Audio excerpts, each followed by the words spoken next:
Today, what we're going to talk about is Confucianism. Confucianism is the dominant philosophical tradition in Chinese civilization.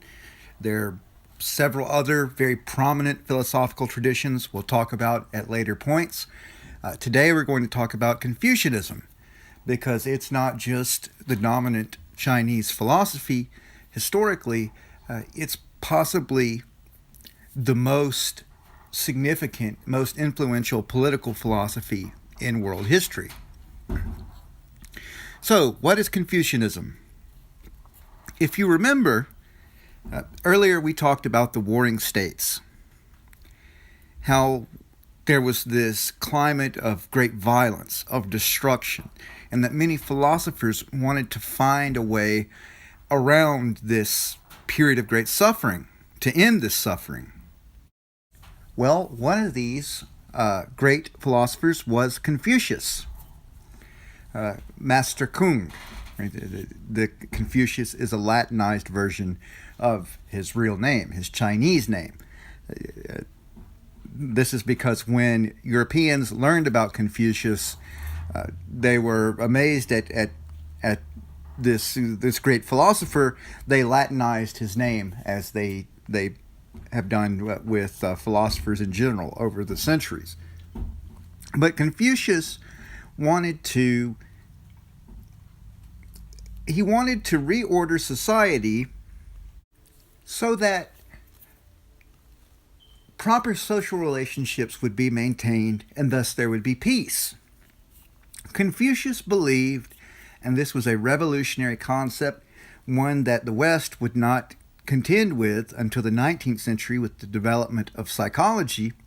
Confucius believed that who we are, our moral selves, we're the result of our relationships with our family members.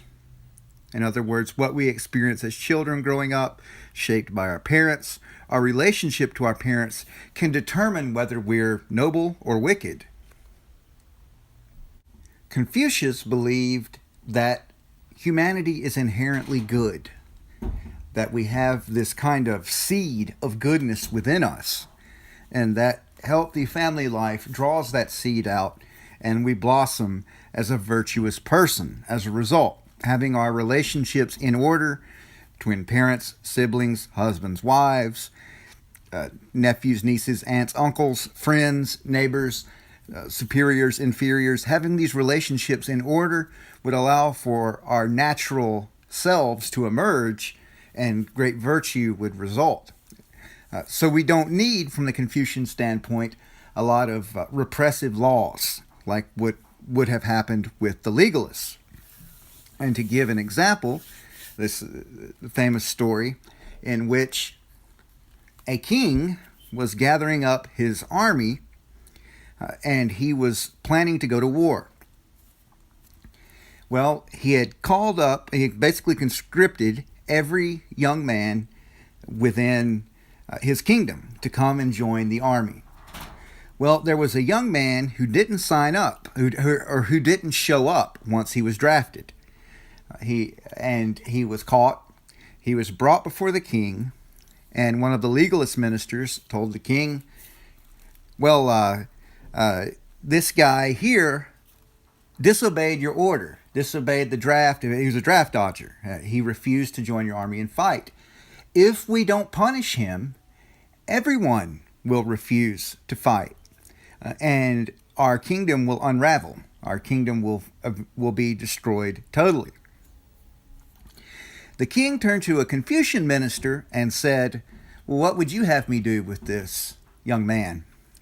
And the Confucian minister asked the young man, well, why did you avoid conscription? Why did you not obey the law? And the young man said, I have an elderly father, or grandfather, rather. I have an elderly grandfather, and if I abandon him, he's going to die. So I would rather risk death through disobeying the law than I would risk my grandfather's death by me being absent. And so Confucius said, well, this young man is virtuous. He shouldn't be punished, he should be praised. He should be given a government post. And the legalist minister turned to the Confucian, the other minister, and he said, well, this young man has committed treason. We can't have him being rewarded. Otherwise, everyone will avoid conscription. And how will we win this war? And the Confucian minister turned to the king and he said, if everyone were such as this young man here, we would have no wars at all. Okay, so that's how the Confucians see the world. The progress of humanity is a function of family life. These ideas were very threatening to those of the legalist persuasion. They saw in Confucianism the kind of unraveling of society, the destruction of society, because they believed human beings were inherently evil. And to control human beings, to make them obey, to make them decent people, there has to be very, very, very strict laws, very tough punishments. In other words, human beings had to be coerced into being virtuous. So all of the Confucian ideas about putting the family in order and all of that, the legalists argued that that was just idealism, that was just kind of naive fantasy. And they argued that, first of all, no one should be more loyal to parents and grandparents than the state. And of course, from the Confucian standpoint, loyalty to the state, loyalty to the emperor grows out of love for one's own parents. For the Confucian worldview, love kind of works in concentric circles. And just to give an example, you're born, you love your parents love you naturally. They don't allow any artifice into the relationship. Love naturally grows, just like a plant in a fertile field with lots of sunshine. Well, as you grow, you develop this love for your parents, for your siblings, and because you have love for yourself, which was instilled in you by loving parents, and you have love for your parents and family, which also was instilled by the actions of your parents, as you grow up, as you honor your parents, you also develop a love for the outside community, your local community, your local village, the kids you go to school with, etc., etc., the elders of the community. Well, as you develop a love for your local community, you begin to develop a love for your region, your regional identity. And then from that love springs a love of the nation, of the entire nation. And then once you love your nation sufficiently, then you can love all of humanity. And it's very different from kind of the liberal conception of love that might be active in a lot of Western countries, whereby you have this love, stated love anyway, for people on the other side of the world, but not necessarily love for your own society or your own neighbors. From the Confucian point of view, this is madness. That love is false. It's not substantive, because love can only grow out in these concentric circles. The phrase charity starts at home is a Western phrase, but it may as well have come from Confucianism, because that's what Confucianists argued, that at first you had to have your own household in order.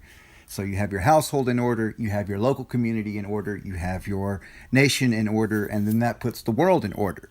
So one love grows out of another.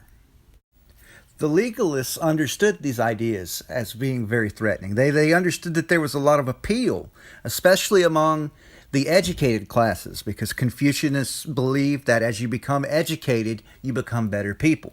This is why in this part of the world you have a huge emphasis on education. In another video, I'm going to show a picture of a young boy who recently he walked to school in freezing weather, and his hair was completely frozen. He walked 3 miles to school, I believe it was, in frigid weather. And of course, this is because this culture is so devoted to education.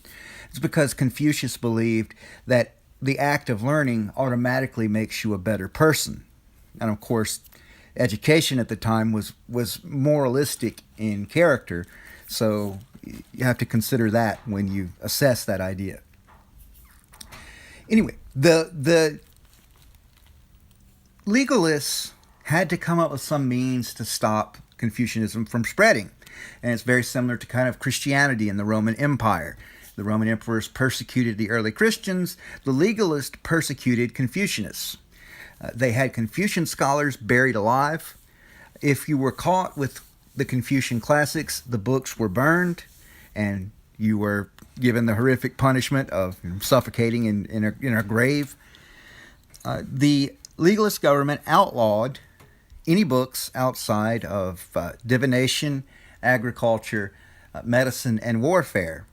And the reason for this is that these were practical subjects that the Confucianists were not quite so concerned with. The Confucianists were concerned with government, they were concerned with morals, with philosophy, etc. And the legalists argued that no good could come of ordinary people having access to that kind of knowledge. So there was an attempt to wipe out the Confucianists. But as the Confucianists were persecuted, just like with Christianity in the Roman Empire, as they were persecuted, they grew. The persecution seemed to actually fuel their growth. And this is an example of that phenomenon in a different part of history other than the Roman Empire. There have been several movements throughout history that have grown despite persecution.